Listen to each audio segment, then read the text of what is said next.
আজ এই ছোট্ট পিগলিগুলোর এখানে লাস্ট দিন। সকাল সকাল একটা কাস্টমার চলে এসে মুরগি নেওয়ার জন্য, তো ফার্মে ঢুকে কিছু মুরগি ধরতে শুরু করলাম। বড় বড় ধরে 5 কেজি ওজনের মুরগি সেল করে দিলাম। ফাইনালি বর্ণিত হয়ে গেল, আর ফার্মে মাত্র কয়েকটা মুরগি বিক্রি করার মতো রয়ে গেছে। আর এই বাচ্চাগুলোর কথা বলছো, বাচ্চাগুলো মোটামুটি 2 মাস লাগবে বিক্রি করার মতো হতে। আর কাল রাতে হয়েছিল বৃষ্টি হওয়ার জন্য ওয়েদারটা একটু ঠান্ডা আছে। এরপর আমি হাঁসগুলোকে ছেড়ে দিয়ে এদের খেতে দিয়ে দিলাম। এখন মা কল করে বললো কিছু জিনিসপত্র ওখানে কোয়ার্টারের দরকার আছে, তো জিনিসপত্রগুলো সব ব্যাগে ভরে এখন নিয়ে চলে গেলাম কোয়ার্টার। ওখানে মাকে জিনিসপত্রগুলো দিলাম।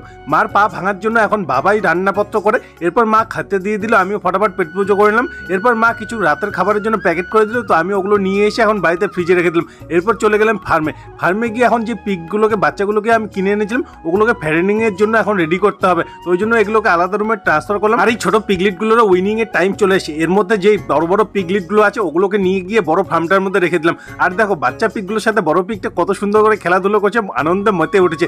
আর যে ছোট ছোট বাচ্চাগুলো আছে এগুলো 10-15 দিন পরে ঠিক হয়ে যাবে, এগুলোকে উইনিং করা যাবে।